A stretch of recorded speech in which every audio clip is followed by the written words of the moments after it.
No período arcaico, vocês viram que o foco é na cidade de Atenas e Esparta. Agora a gente vai avançar para falar para vocês do período clássico. Período clássico que vai do século VI a 4 a.C. E o que os historiadores, chamam de um período de guerras, apogeu e declínio. Tudo no mesmo período. Guerras. Por que guerras? E eu vou mostrar para vocês. Nesse período, no clássico, nós temos aí algumas guerras entre o mundo grego e o mundo persa. E aí você já está vendo nesse mapa, ficou bem ilustrado para você entender, esse contexto, que a gente chama também de choque de imperialismos.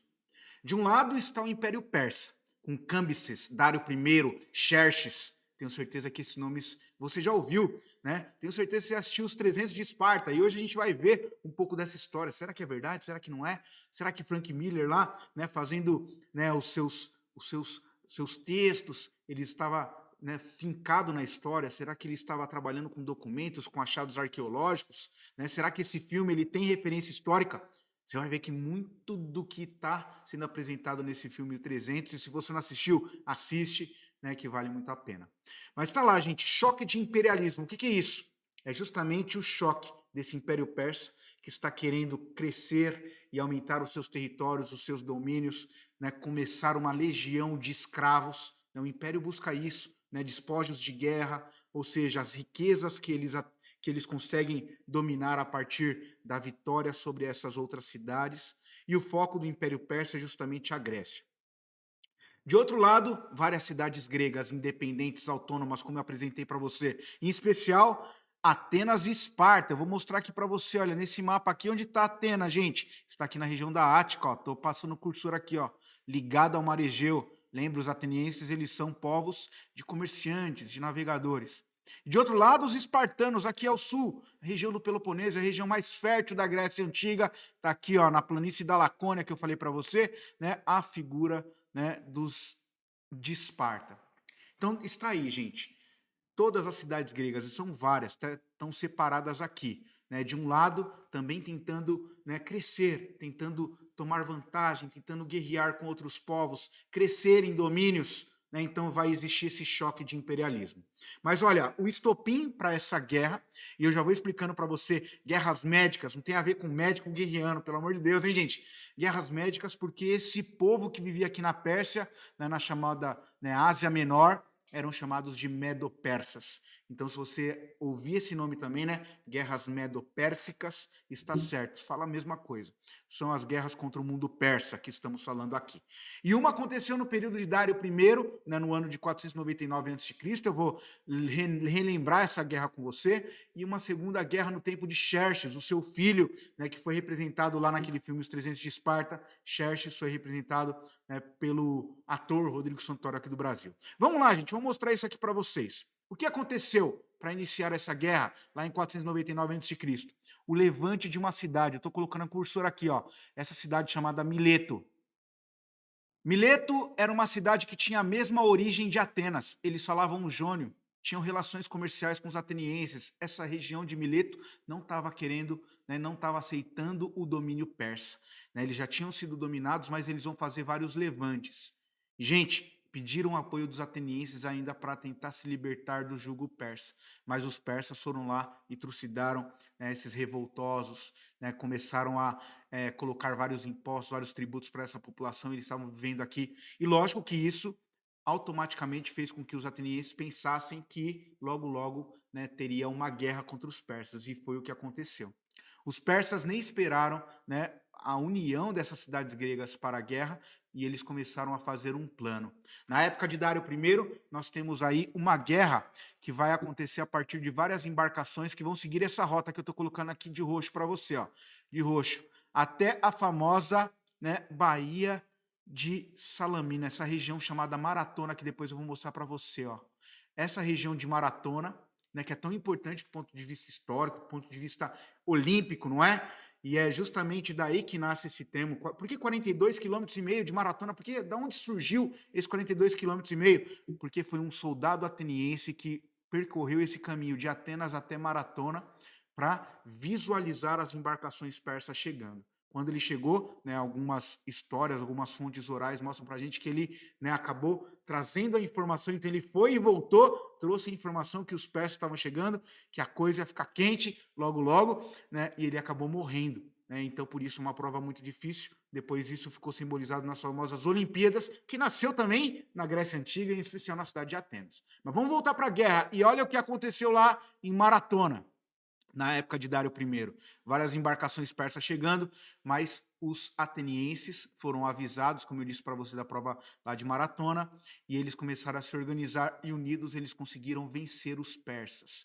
Gente, aqui, lógico, vocês estão vendo as muralhas, né, existiam muralhas na cidade de Atenas, eles eram bem protegidos e eles conseguiram, né, afundar, naufragar essas embarcações persas. Então, na Primeira Guerra Médica, quem venceu foram os gregos, não só atenienses, tá? Várias cidades se uniram para vencer os persas. Então, Primeira Guerra Médica, quem vence? Os gregos, mas encabeçados pelos atenienses, né, no tempo de Alcebíades, o general, né, ateniense que vai cuidar, né, de todas essas tripulações que estavam ali combatendo os persas. E aí, Dário I morre nessa guerra. Quem quer a vingança do pai, né, é Xerxes. E não só a vingança do pai, quer dominar todo mundo antigo, Xerxes, que vai promover uma guerra ainda maior no seu tempo. Em vez de trazer uma embarcação, ele vai migrar com seus soldados de infantaria, gente, né, infantaria a pé aqui, ó, cavalos, lógico, alguns animais, mas vai fazer o cerco, tentar fazer o cerco tanto pelo norte quanto pelo sul com uma grande embarcação. Xerxes estavam com 50 mil homens. Então, o exército de infantaria vai migrar pelo norte e uma grande esquadra com mais de 20 mil persas, né, a partir de embarcações que vai tentar chegar aqui pelo sul da Grécia, tentando fazer um cerco mesmo entre os gregos. E aí que eu falo para vocês de uma batalha importante que aconteceu aqui, ó, Termópilas. Gente, olha para cá. É aqui que primeiro vai acontecer o combate entre os persas de Xerxes e os espartanos de Leônidas. Leônidas era o grande rei espartano, que apenas com 300 homens vai, né, ficar aqui na região montanhosa de Termópilas esperando, né, esses 10 mil soldados persas. E, gente, olha, até me arrepio de falar, né? Tenho certeza que você já assistiu os 300, vai assistir de novo, por causa toda essa inteligência e também da força dos guerreiros espartanos. Eles conseguiram vencer quase toda a esquadra de infantaria dos persas. 300 mataram quase 6 mil homens dos persas. E quem não morreu ficou muito debilitado, né? E isso fez com que os atenienses e outras cidades se unissem para derrotar os restantes dos persas. Enquanto isso, essa outra embarcação estava chegando, né, com uma tripulação de 20 mil homens. Outro general do exército ateniense chamado Milcíades, ele vai pegar os triremes. Triremes eram poderosas embarcações atenienses que eram bem menores, gente, e eles começaram a fazer o cerco a essas grandes embarcações persas e começaram a furar os cascos do navio. Então Milcíades, comandando as tropas aqui no sul, conseguiu vencer a esquadra de Xerxes. Ou seja, Primeira Guerra Médica, no tempo de Alcebíades, os gregos venceram. Segunda Guerra Médica, no tempo de Xerxes, quem venceu também? Os gregos, contando com a ajuda dos espartanos. Tem que lembrar sempre disso. Mas, gente, eu pergunto para você, quem leva a fama de ter vencido os persas, na sua opinião? Atenienses ou espartanos? Por mais que os espartanos, né, mataram muitos persas, quem vai vencer e quem vai levar a fama de vencedora foram os atenienses. E os atenienses souberam aproveitar muito bem disso, na famosa Liga de Delos. A Liga de Delos é uma associação de cidades. Depois da guerra, gente, um tempo de paz. Os persas, né, caíram de joelho. As cidades gregas estão vivendo o seu apogeu, mas em especial Atenas. As cidades menores vão querer agora o apoio de Atenas, e Atenas vai saber aproveitar muito bem essa fama. Fala, tudo bem, vocês querem ser minha aliada, vocês querem a minha proteção, então vocês vão compartilhar, vocês vão me ajudar com homens para o meu exército, você vai ajudar com dinheiro e mantimentos. Riquezas. Quer fazer parte da Liga de Delos? Vocês serão encabeçados, a gente vai proteger vocês. Gente, era um tempo de paz. Atenas usou todos esses recursos para investir ainda mais na sua cultura. É o tempo da filosofia, é o tempo do auge da democracia, é o tempo desse cara que está falando aqui, ó, no seu canto superior que eu estou marcando aqui, ele é Péricles, o grande estadista ateniense, que vai investir bastante na cultura. Aqui nós temos a poesia, a literatura, a música, o teatro. Atenas está sendo modelo para o mundo nessa época, justamente porque estamos vivendo o século de ouro, o apogeu de Atenas. Lembrando, quem venceu a guerra? Todas as cidades gregas, mas quem levou a fama? Atenas. Olha isso, Atenas está vivendo o momento áureo da sua história, é o século de ouro. Veja isso tudo. É importante vocês entenderem o momento histórico de Atenas. E aí eu pergunto, como que ficou Esparta nesse momento? Esparta precisa de proteção de Atenas? Não, são os principais guerreiros da Grécia. Como que ficaram os espartanos? Gente, ficaram furiosos. Atenas que vai receber todas as glórias, todos os frutos, e nós, espartanos, que ajudamos, né, a vencer os persas. Gente, eles não tiveram nada em troca. Por isso, ao mesmo tempo, Esparta, né, já buscando uma rivalidade contra Atenas, você já está entendendo o cenário que eu já estou mostrando para você no futuro. Esparta vai fundar também uma poderosa associação. Já que Atenas tinha a Liga de Delos, nós temos agora os espartanos, a Liga do Peloponeso. Cidades que estavam insatisfeitas de pagar tributos aos atenienses vão querer migrar para a Liga do Peloponeso e ser protegidos pelos espartanos. Veja, gente, o palco, o cenário. Vai acontecer uma guerra entre essas duas cidades. Uma guerra fratricida que vai acabar com o mundo grego. E é por isso que os historiadores falam que é um período de guerras, apogeu de Atenas e de declínio, ou seja, das rivalidades entre cidades e estados, que eu vou narrar para vocês na famosa Guerra do Peloponeso, de 421 a 404 a.C. E eu pergunto para você, uma guerra entre Atenas e Esparta, na sua opinião, quem vence? Espartanos ou atenienses? Não tem muito o que pensar, né, gente? Esparta vence. Mas qual foi a estratégia dos espartanos? Eles fizeram isso. Tá vendo as muralhas de Atenas? Eles cercaram a cidade, todos os soldados. Se os atenienses queriam sair, eles eram mortos. E lembra que Atenas não era autossuficiente, precisava buscar com outros povos, né, mercadorias. Os espartanos fizeram um cerco ali. Resultado disso tudo, uma peste. Uma peste no interior da cidade, dentro das muralhas de Atenas, justamente porque a população estava fragilizada, não tinha tantos alimentos. E segundo, porque não tinha um sistema de saneamento básico. Era comum você ver os dejetos humanos percorrerem a céu aberto. Nós temos uma peste que vai matar um terço da população ateniense nessa época. Veja isso. Os atenienses todos fragilizados até o momento que os espartanos decidem adentrar as muralhas e acontece aí o desfecho da guerra. Esparta domina Atenas. Instaura em Atenas o regime dos 30 tiranos. Acabou a democracia ateniense. Nós temos um outro período da história. E logo depois que Esparta assume a cidade de Atenas, uma outra cidade-estado, rivalizando com Esparta, vai querer também uma guerra.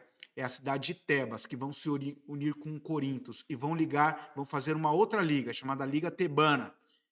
Gente, os tebanos e os coríntios vão se unir para derrotar os espartanos que estavam em Atenas. Ou seja, várias cidades-estados guerreando com outras cidades-estados, e isso vai enfraquecer o mundo grego e vai atrair a cobiça de uma cidade situada ao norte, chamada Macedônia, que era governada por um rei chamado Filipe II.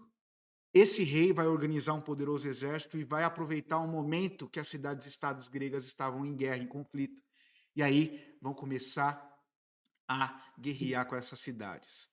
Durante a famosa Batalha de Queroné, em 338 a.C., lembro-me como se fosse ontem, Filipe II, nessa guerra, ele vai acabar morrendo. E quem vai assumir o posto? Geralmente, o filho, Alexandre o Grande. Com certeza você já ouviu falar. Outro filme para você assistir, para conhecer, para relembrar de toda essa história. Já falei de Ilíada, da Guerra de Troia, já falei de Odisseia, que você tem que assistir, já falei dos 300 de Esparta, né? Existem vários filmes para relembrar esse momento e um especial é Alexandre o Grande. Vai assistir também para você entender o que acontece posteriormente. Alexandre o Grande vai continuar as conquistas, né, e vai dominar todo o mundo grego, mas não só o grego, vai dominar o Egito, vai dominar a Pérsia, vai dominar regiões asiáticas.